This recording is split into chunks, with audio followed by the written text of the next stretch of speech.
Kebakaran ini terjadi di saat para pekerja tambang tengah melakukan pengeboran dan mengangkut minyak mentah di Kecamatan Keluang, Musi Banyu Asin, Sumatera Selatan pada Senin malam.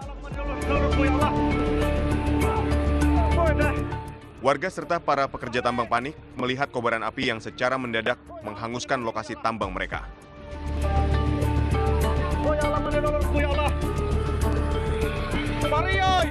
Para pekerja berhamburan menyelamatkan diri serta mencari keluarga mereka yang terjebak di dalam kobaran api.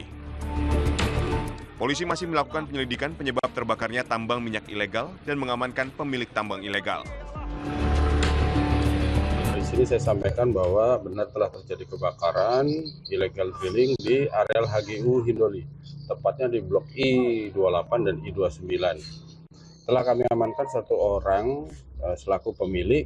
Ini akan kita lakukan penyidikan lebih lanjut untuk selanjutnya kita tetapkan tersangka. Dan akan mungkin pengembangan perkara akan ada tersangka-tersangka yang lainnya. Terbakarnya sumur tambang minyak ilegal ini mengakibatkan sejumlah warga dan pekerja mengalami luka bakar serius. Petugas mengimbau masyarakat tidak melakukan kegiatan tambang minyak ilegal.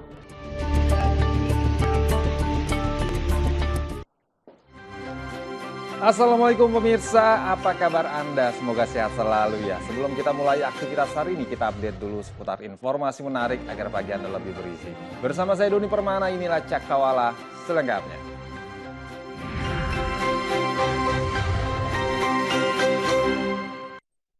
Dua siswi SMK di Kabupaten Toraja Utara, Sulawesi Selatan terlibat adu jotos di pinggir jalan hingga menjadi tontonan pelajar lainnya. Aksi keduanya pun terekam kamera amatir dan viral di media sosial.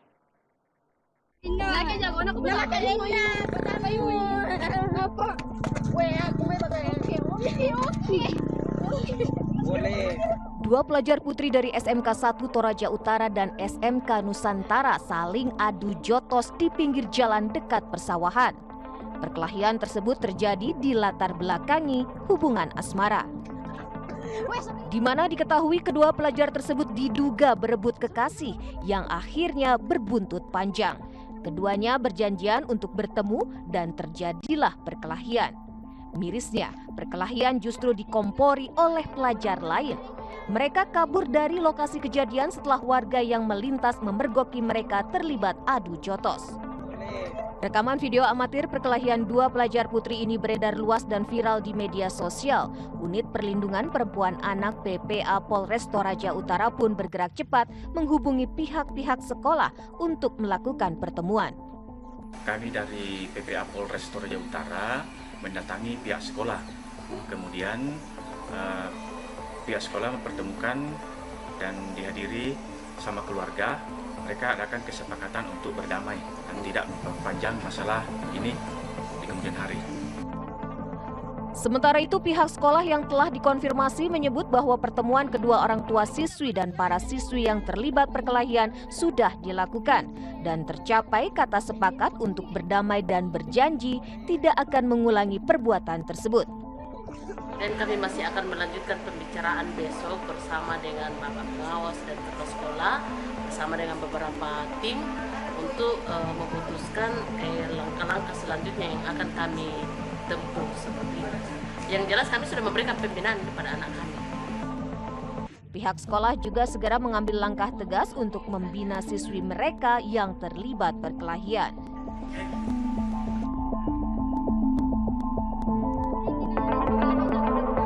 Polisi membongkar pabrik percetakan uang palsu di Kabupaten Goa, Sulawesi Selatan.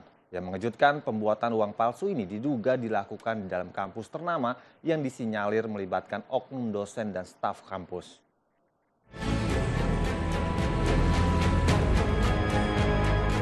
Polres Goa, Sulawesi Selatan membongkar pabrik uang palsu yang berlokasi di dalam kampus 2 Universitas Islam Negeri Alauddin Makassar yang berlokasi di Samata, Kelurahan Romang Polong, Kecamatan Sombaupu, Kabupaten Goa, Sulawesi Selatan.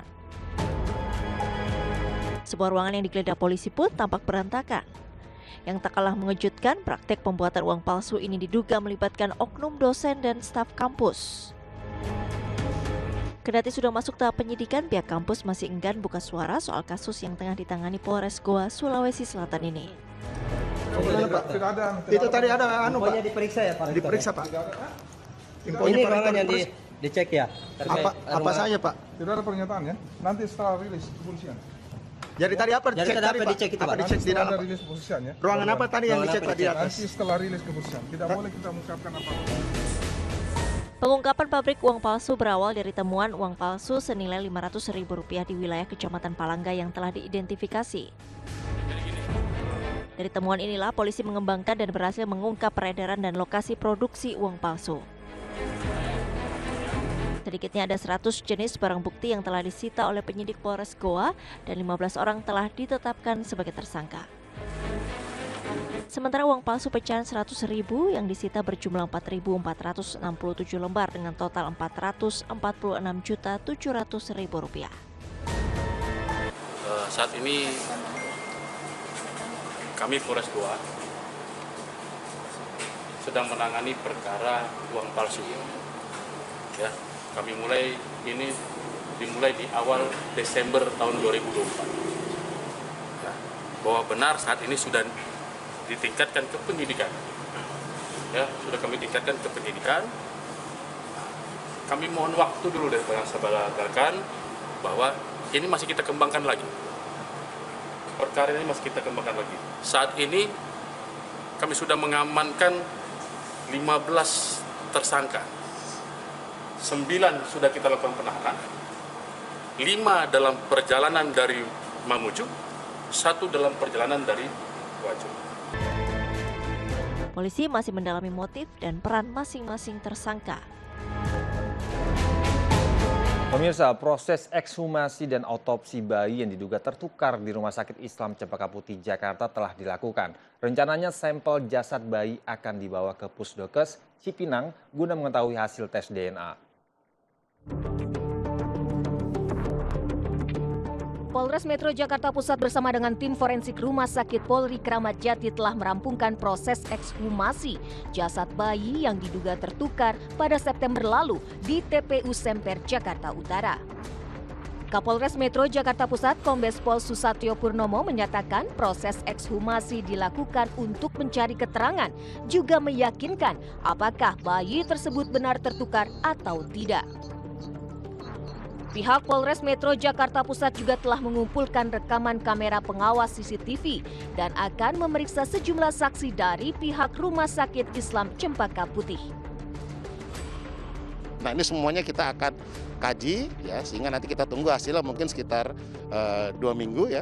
Dan setelah ini kita akan bawa juga orang tuanya ke Rumah Sakit Polri di Cipinang ya untuk mengambil sampel dari orang tuanya untuk bisa dicocokkan dengan sampel dari anak. Orang tua dan pendamping bayi berharap sampel tes DNA nantinya dapat menghasilkan yang terbaik untuk mengungkapkan kebenaran. Ya alhamdulillah, semoga aja ada harapan yang bisa tercapai Pak. Untuk hasil DNA yang kita harapkan itu anak kami yang tertukar itu Pak. Juga tertukar ya. Ya harapannya anak kami segera ditemukan kalau emang nanti hasilnya negatif. Apabila apapun hasil nanti tes DNA-nya, entah itu positif negatif, mereka akan menyelesaikan secara kekeluargaan, itu aja titik. Selanjutnya, Polres Metro Jakarta Pusat akan membawa sampel jasad bayi ini ke Pusdokes Cipinang dan proses pemeriksaan sampel DNA akan diperkirakan memakan waktu selama 2 pekan.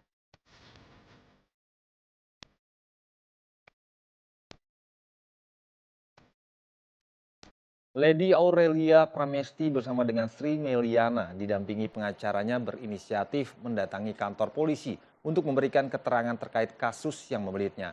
Selama 11 jam pemeriksaan, tak kurang dari 35 pertanyaan diajukan ke penyidik dari mereka terkait kasus pemukulan oleh sopir mereka ke koordinator Koas Lady. Mbak, tadi berapa pertanyaan Mbak ditanya Mbak? Lady Aurelia Pramesti bersama ibunya Sri Meliana terlihat berlari kecil keluar dari Polsek Ilir Timur 2 Kota Palembang, menghindari sorotan kamera dan pertanyaan awak media yang sudah menunggu dari siang hingga tengah malam. Kedua orang tersebut bergegas masuk ke dalam mobil Pajero Sport BG 2022BG untuk pulang ke rumah selepas diambil keterangannya oleh pihak kepolisian.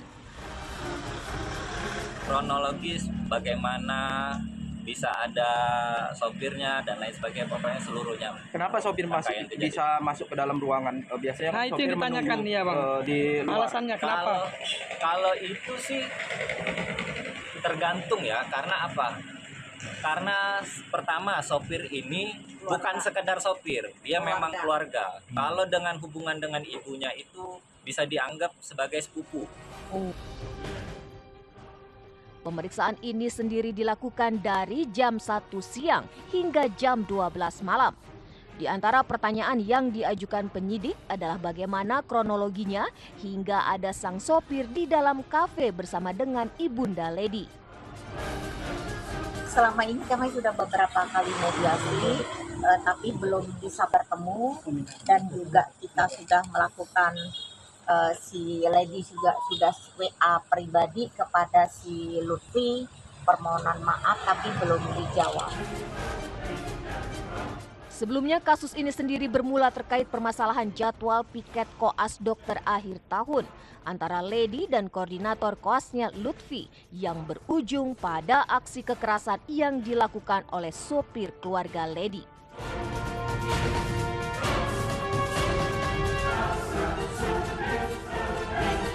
Pemirsa, Presiden Prabowo Subianto berangkat ke Kairo, Mesir untuk menghadiri KTT D8. Selain membahas situasi geopolitik global, KTT tersebut juga membahas kerjasama antar UMKM di negara D8.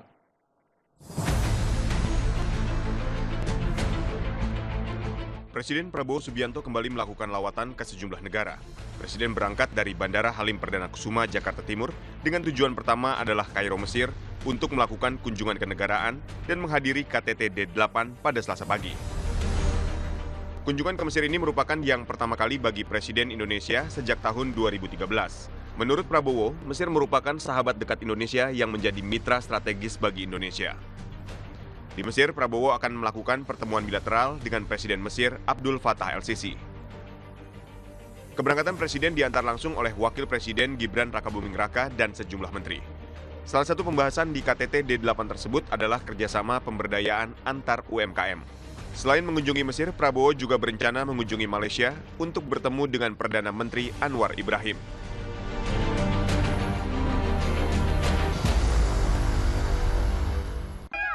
Istri sah labrak pelakor, alat kelamin pelakor disambelin. Selengkapnya sesaat lagi, tetap di Cakrawala.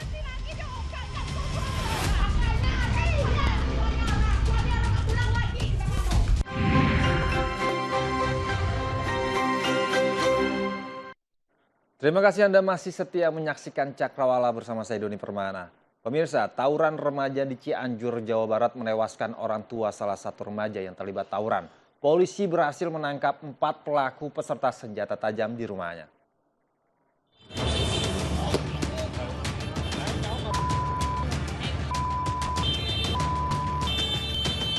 Sekelompok remaja saling serang menggunakan senjata tajam terjadi di Jalan Raya Cibeber, Kampung Cijati, Desa Sukasari, Kecamatan Cilaku, Cianjur, Jawa Barat. Warga juga merekam aksi keji para remaja ini saat menganiaya salah seorang warga dengan senjata tajam hingga tewas. Korban tewas diketahui bernama Hikmat Effendi, orang tua dari salah satu remaja yang terlibat tawuran. Menurut polisi, korban sering terlibat tawuran membantu anaknya saat terjadi tawuran. Kini korban sudah dikebumikan setelah sebelumnya dilakukan autopsi. Polisi kemudian menangkap 4 orang pelaku, yakni RR, IN, DR, dan GS di rumahnya masing-masing. Korban memang sering ikut-ikutan membantu anaknya yang dalam hal ini juga masih sebagai saksi dalam peristiwa ini ketika mereka terjadi bentrokan di lokasi atau tawuran dan ikut membantu, dan di situ juga korban ikut memegang senjata ini dan berperan aktif. Akibat dari tawuran remaja ini, 3 orang mengalami luka dan kini masih menjalani perawatan medis di RSUD Sayang, Cianjur. Polisi akan meminta keterangan ketiganya yang kini masih berstatus sebagai saksi. Sementara itu, para pelaku dijerat pasal penganiayaan yang mengakibatkan orang lain tewas.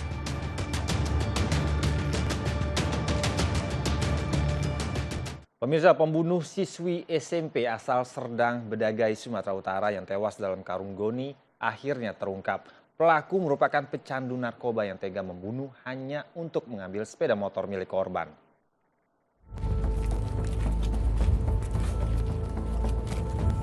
Pelaku pembunuhan sadis seorang siswi SMP berusia 13 tahun bernama AS yang ditemukan tewas dalam karung goni di Dusun 3 Desa Lubuk Basan, Kecamatan Pantai Cermin, Serdang Bedagai, Sumatera Utara, akhirnya terkuak. HFN, pria pengangguran 27 tahun ini dengan kejinya tega membunuh AS hanya untuk mengambil sepeda motor milik korban. Pelaku diketahui merupakan pecandu narkoba dan tinggal tidak jauh dari kediaman korban. Dengan sebatang bambu, pelaku menghantam kepala korban dari belakang. Usai pingsan dan terjatuh, pelaku langsung meruda paksa korban. Selanjutnya, pelaku mencekik korban hingga tewas, kemudian memasukkannya ke dalam karung goni dan membuang korban di areal perkebunan sawit. Selain memberikan tembakan di kedua kaki pelaku, polisi menyita barang bukti sepeda motor korban dan kayu yang digunakan tersangka memukul korban hingga pingsan. Berdasarkan keterangan tersangka dan juga kita sudah lakukan tes urin positif pengguna narkoba, dan atas pengakuan tersangka sendiri memang malam sebelumnya baru selesai menggunakan narkoba jenis sabu.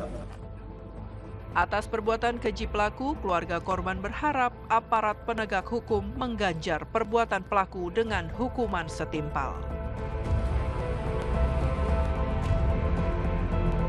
Kita ke informasi lain, pemirsa. Joko Widodo buka suara menanggapi surat pemecatan dari PDI Perjuangan terhadap dirinya, anak sulung serta menantunya. Di depan awak media, Jokowi bersikap santai seraya menegaskan biar waktu yang akan mengujinya. Ya, enggak apa. Artinya saya menghormati itu. Dan saya tidak dalam posisi untuk membela atau memberikan penilaian ya, karena keputusan itu sudah terjadi. Nanti waktu yang akan mengujinya, ya. Saya rasa itu aja. Pak, untuk KTA-nya sendiri Pak, apakah akan dikembalikan atau akan seperti apa Pak? Jadi nanti rencana ke depan akan membentuk partai baru atau gimana Pak? Ada niat untuk membentuk partai baru nggak? Sudah menyampaikan partai perorangan. Kalau pendapatnya untuk Mas Gibran gimana? Mas Gibran kan juga dipecat juga. Ya tanya saja ke Mas Gibran. Pak, tanya ke saya. Terkait alasan pemecatannya kan karena Bapak dinilai melanggar aturan. Tadi kan sudah saya sampaikan, saya tidak dalam posisi untuk membela atau memberikan penilaian karena sudah diputuskan. Ada pesan? Nanti waktu yang akan mengujinya, ya. Untuk PDI Pak atau Bu Mega Pak? Terima kasih Pak. Kita beralih ke berita lainnya. Pemirsa, di Lampung Utara seorang istri dan teman-temannya melabrak dan menganiaya seorang wanita yang diduga selingkuhan suaminya. Dalam rekaman video, aksi para pelaku menganiayai korban secara membabi buta. Bahkan salah satu pelaku memberi gilingan cabai ke kemaluan korban. Viral di media sosial.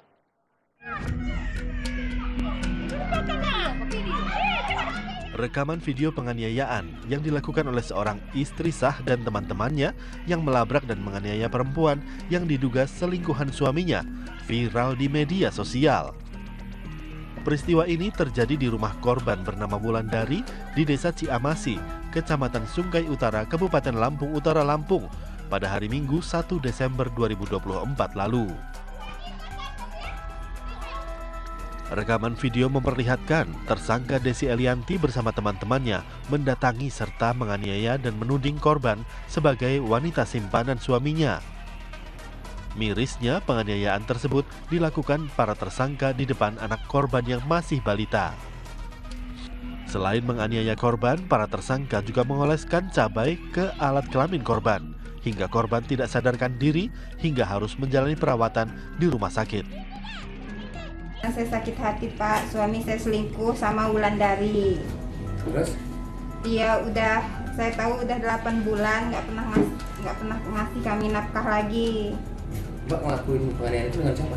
Dengan Meli sama Nelly. Mbak, apa aja yang dilakuin? Pukul atau apa? Saya pukul, saya siramin cabai mukanya, saya gigit. Saking keselnya, Pak ya? Iya, saking kesal hati saya, Pak. Iya. Nyesel nggak? Saya menyesal, Pak, dan saya meminta maaf kepada Ibu Wulandari atas perlakuan saya. Saya hilap. Emang Mbak sering mergoking suami sama dia? Udah sering, Pak, udah saya berapa kali udah saya bicarain baik-baik sama mereka. Udah pernah ditengahin kepala desa, suami saya udah pernah janji nggak mau ngulangin lagi, tapi dia masih. Jadi nyesel Mbak ya? Ya saya nyesel, Pak. Beberapa teman tersangka yang ikut menganiaya korban kini masih diminta aparat kepolisian untuk menyerahkan diri. Untuk pelaku, dia berperan selaku orang yang melakukan penganiayaan langsung. Motifnya? Untuk sementara kita dalami motifnya karena ada hubungannya suami dari pelaku, ada hubungan dengan korban. Pasal yang diterapkan Bang? Untuk pasal yang kita terapkan yaitu di pasal 351 dan 170 dengan ancaman 5 tahun penjara. Pelaku yang belum kami amankan, kami minta untuk segera menyerahkan diri sebelum kami lakukan secara aktif ataupun secara penangkapan. Polisi telah mengamankan 1 orang pelaku dan sejumlah barang bukti, di antaranya mesin blender yang dipakai untuk menggiling cabai yang dioleskan tersangka saat menganiaya korban.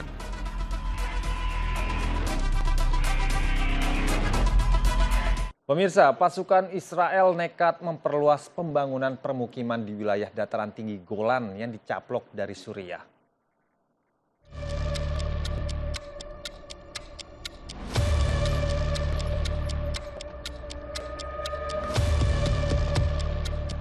Rencana perluasan permukiman di dataran tinggi Golan telah disetujui Parlemen Israel. Pasukan Zionis menambah pasukan untuk mengamankan area tersebut. Otoritas Suriah mengajukan komplain kepada Dewan Keamanan PBB atas keberadaan pasukan Israel di dataran tinggi Golan, serta serangan Israel di sejumlah wilayah Suriah. Otoritas Suriah mengajukan komplain kepada Dewan Keamanan PBB atas keberadaan pasukan Israel di dataran tinggi Golan, serta serangan Israel di sejumlah wilayah Suriah. Kecaman atas aksi Israel juga datang dari Turki dan Qatar. Sementara itu pemirsa, Suriah memasuki masa transisi besar di mana kelompok pasukan oposisi mengambil kendali kekuasaan.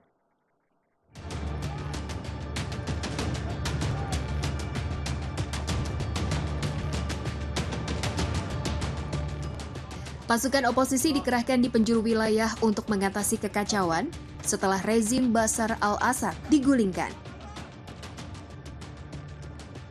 Salah satunya di Husainiyah, sebelah tenggara kota Damaskus, di mana aksi penjarahan marak terjadi di desa ini.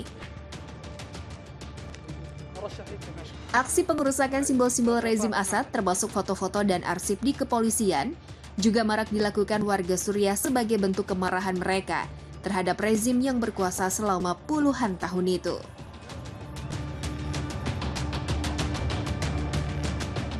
Kita ke informasi lain pemirsa, gajah penghuni kebun binatang di Gianyar, Bali hanyut terseret banjir. Gajah betina malang ini ditemukan dalam kondisi mati 2 km dari posisi awal. Don, tolong Don, di Kenyan ada gajah hanyut Don. Ada gajah gede aja hanyut di Kenyan pasti ya kelulung Don. Jaga di Beji, jaga di Beji ada gajah gede aja hanyut. Gajah berusia 30 tahun ini terekam kamera warga saat terseret arus banjir pada Senin kemarin. Saat kejadian, gajah bernama Molly sedang dipandu oleh pawangnya menuju areal kandang gajah di kebun binatang Bali Zoo. Bangkai gajah dievakuasi dari desa Guang, Kecamatan Sukawati, Gianyar untuk dikubur di kebun binatang.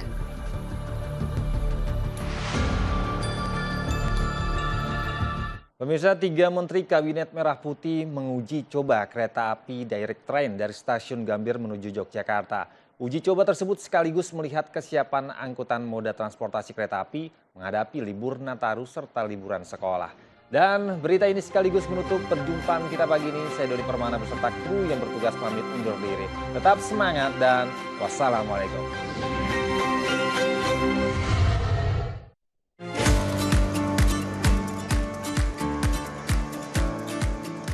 Menko Infrastruktur dan Pembangunan Kewilayahan Agus Harimurti Yudhoyono bersama Menteri Perhubungan Dudi Purwagandi serta Menteri Agraria dan Tata Ruang Kepala Badan Pertanahan Nasional atau ATR BPN menguji coba kereta api direct train menuju Yogyakarta Senin malam tadi. Ketiga menteri naik dari stasiun Gambir dengan jadwal pemberangkatan pukul 23:25 waktu Indonesia Barat. Perjalanan akan ditempuh selama kurang lebih 6 jam atau beda 20 menit dengan kereta reguler karena kereta ini tanpa berhenti. Dalam kesempatan itu, AHY mengatakan pemerintah ingin memastikan kesiapan seluruh moda transportasi yang bisa digunakan oleh warga. Salah satunya memastikan jalur-jalur kereta api aman dan nyaman pada saat dilewati. Oleh karena itu, tadi tugas khusus untuk meyakinkan bahwa semua moda transportasi, semua ruas jalan yang akan digunakan, termasuk kita ingin memastikan jalur-jalur kereta api. Malam hari ini kita akan mencoba, tadi yang disampaikan Pak Dirut KAI, direct train dari Gambir menuju stasiun Tugu, Yogyakarta. Kurang lebih menempuh 6 jam saja, yang bisa dikatakan nyaman untuk digunakan dan menjadi alternatif transportasi yang sangat baik. Selain mencoba direct train, para menteri ini rencananya akan melakukan peninjauan langsung ke sejumlah stasiun kereta di Jogja dan Solo, termasuk terminal bus yang akan digunakan masyarakat saat Nataru.